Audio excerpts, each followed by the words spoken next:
Fala aí, pessoal, como é que vocês estão? Mais um acompanhamento mensal, vamos falar sobre o XPCA, Fiagro da XP, mais um Fiagro que vem recuperando a cotação e eu quero mostrar para vocês este gráfico aqui, antes de entrar no relatório gerencial. A gente vê negativo aqui, mas se vocês pegarem no último mês, olha só o quanto que ele subiu.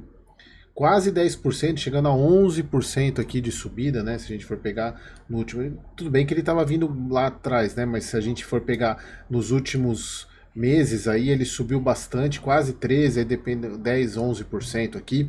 Então, os fiagros, alguns fiagros que estavam muito descontados e que não tinham tantos problemas, inclusive, eu até cheguei a comentar bastante sobre isso nos vídeos anteriores do próprio XPCA, que o fundo ele não apresentava problema, nenhum problema estrutural, inclusive eu até mês a mês acompanhando o fundo com vocês aqui, esperando que aparecesse algum problema, para poder até justificar a queda na cotação, e não teve.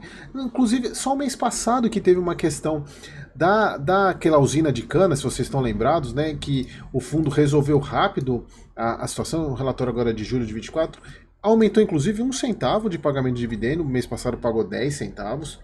E a gente vê aqui que aquela questão, né, da liquidação integral da dívida residual que o fundo possuía com a usina Ster, que é aquela questão que teve o mês passado, proveniente de um acordo celebrado entre as partes após a execução das garantias. E aí eles colocam aqui: importante ressaltar que foram preservados os direitos e patrimônios dos titulares do CRA, sem que tenha havido qualquer alteração da remuneração e principal.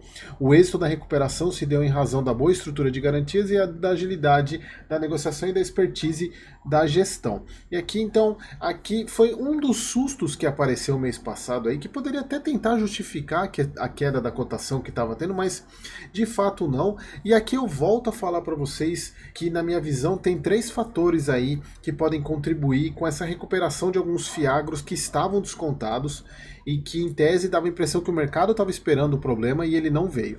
Primeiro é o CDI. Majoritariamente os fiagros são vinculados ao CDI e a gente não tem uma previsão de queda do CDI, pelo contrário, uma previsão de aumento do CDI.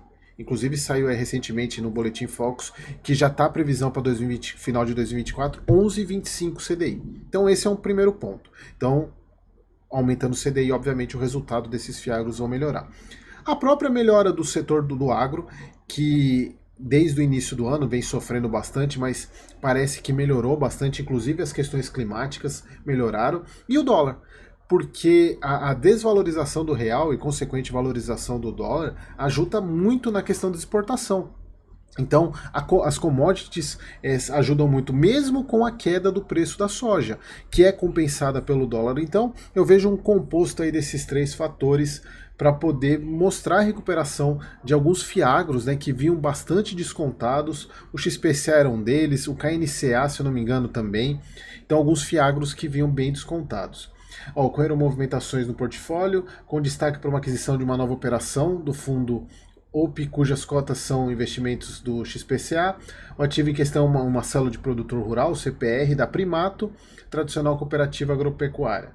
E aqui um outro fato subsequente: o XPCA também investiu no CRA da usina Coruripe, um dos maiores conglomerados e produtores de cana-de-açúcar e etanol. Se eu não me engano, pessoal, esse CRA tem outros fiagros também. Aqui a questão aí eu volto a falar a questão da produção do agro em si. Ó, a safrinha de milho avançou bem, entregou uma das maiores colheitas de todos os tempos. Olha só, aqui mais um dos motivos mostrando que o agro voltou. A gestão sempre reforça que o milho tem o maior impacto no portfólio sobre o prisma de matéria-prima, diferente de outros, que é a soja. A gestão também vem acompanhando a questão da colheita da cana-de-açúcar. E aqui também eles ainda não falam sobre a questão de queimada, né? Eles só estão falando da questão da quebra final do ano, da falta de chuvas, mas a gente também não sabe como que esses fundos ainda não estão trazendo esses resultados da questão das queimadas, né? Vamos ver como que isso vai impactar os fiagros, mas até então em preço não tivemos problemas ainda. O El Niño ficou para trás e para os próximos meses as projeções climáticas indicam a incidência de laninha de baixa intensidade, o que tende a beneficiar os produtores do centro-oeste e nordeste no Brasil.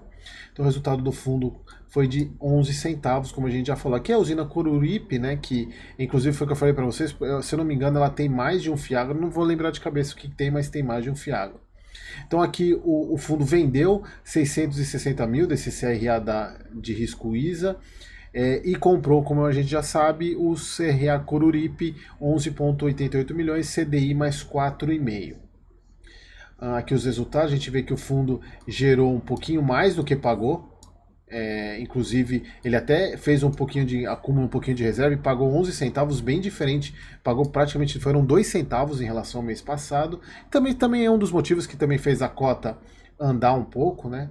Aqui a questão da alocação de segmento é a usina de açúcar e álcool, né? Que é a maior exposição do KNCA. Aqui, ó, diferentemente do XPCA, diferentemente do KNCA, a porcentagem CDI do XPCA é muito maior, então é um dos impactos com essa questão da manutenção da Selic e o aumento da Selic para esse tipo de fundo vai ter um melhor retorno. O que mais aqui? Eu acho que era isso. Acho que não tem mais nada para a gente falar aqui. Acho que era isso. Mais um mês acompanhando o XPCA, um fundo que, na minha visão, como eu venho falando há alguns meses para vocês, não via motivos plausíveis para um desconto tão grande. E aí, quem aproveitou, aproveitou. Beleza, pessoal? Então, espero vocês no próximo vídeo.